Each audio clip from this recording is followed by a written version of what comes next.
A packing $600 airbrush. Insane price even for a full-time miniature painter like me. But is it worth it?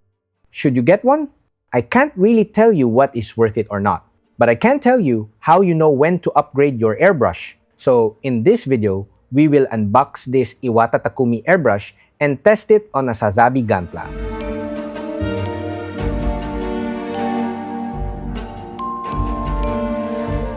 I'm Don, welcome to my channel.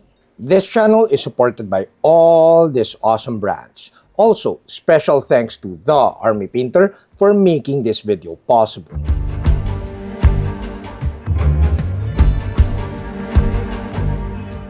Shameless Kickstarter plug ahead. Get 24 face painting plates to print and paint, and learn how to paint the skin of 12 faces of 6 different races on Kickstarter. Follow us on Kickstarter or check our website. Do not miss this opportunity to get a ton of skin painting guides and video tutorials by SuratosStudios.com.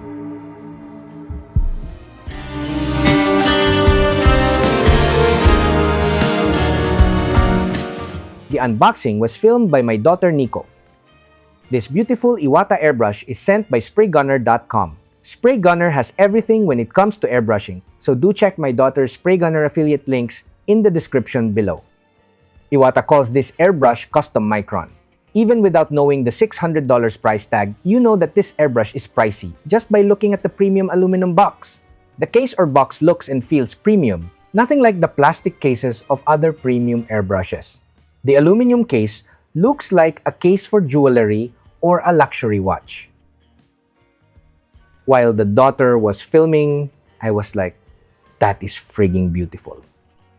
Then I had to ask the price. My daughter is sponsored by SprayGunner, of course, but she told me the price. And after knowing that this Custom Micron is $600, I was like, I do not know people who can afford that. Anyways, back to the video. We are used to the engineering and precision of the Infinity airbrushes from Harder and Steenbeck. Those are premium airbrushes made in Germany. However, few people know that Iwata bought Harder a few years back. So Iwata and Harder are sister companies. Just by looking at this Iwata Custom Micron though, this one feels and looks a little more premium in my opinion. We shall know more after the testing. If you are finding value in this video, do give this video a thumbs up and consider subscribing to my channel.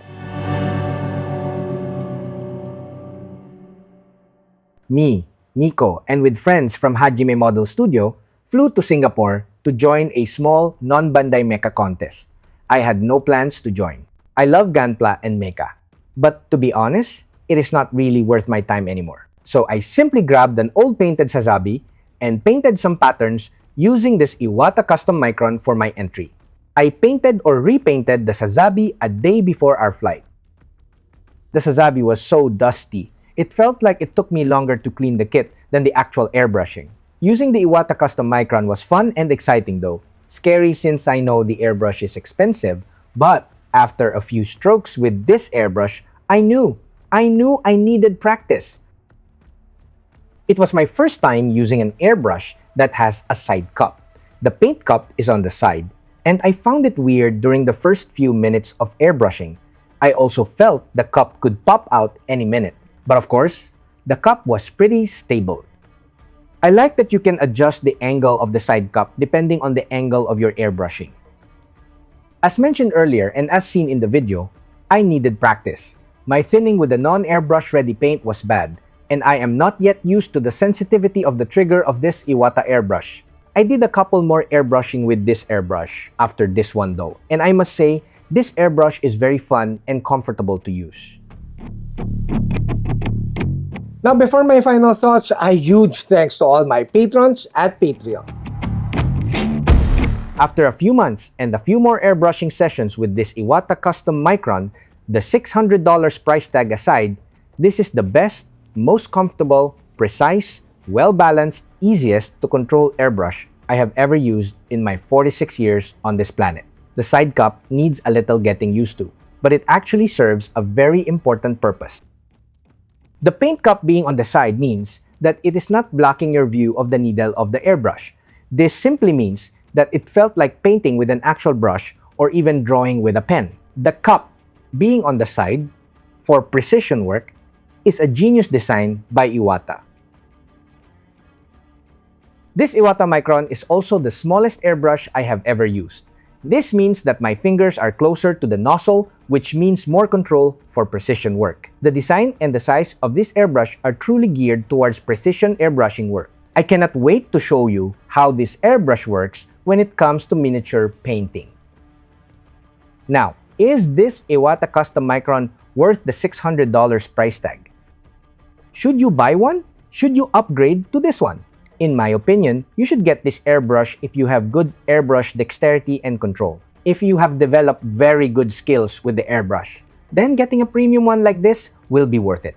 But if you are still learning or you do not do precision airbrushing, you just paint base colors and such, well, you do not need a premium airbrush like this one. So upgrading to something like this is great if you have the skills and your painting requires precision work. But of course, if you have the budget, why not? This Iwata Custom Micron is the best airbrush I have ever used. That's it, Pansit. I hope you like this video. Don't forget to comment, like, subscribe, and all that stuff. Until next video, guys. Bye! If you like this video, you might want to check out these other videos.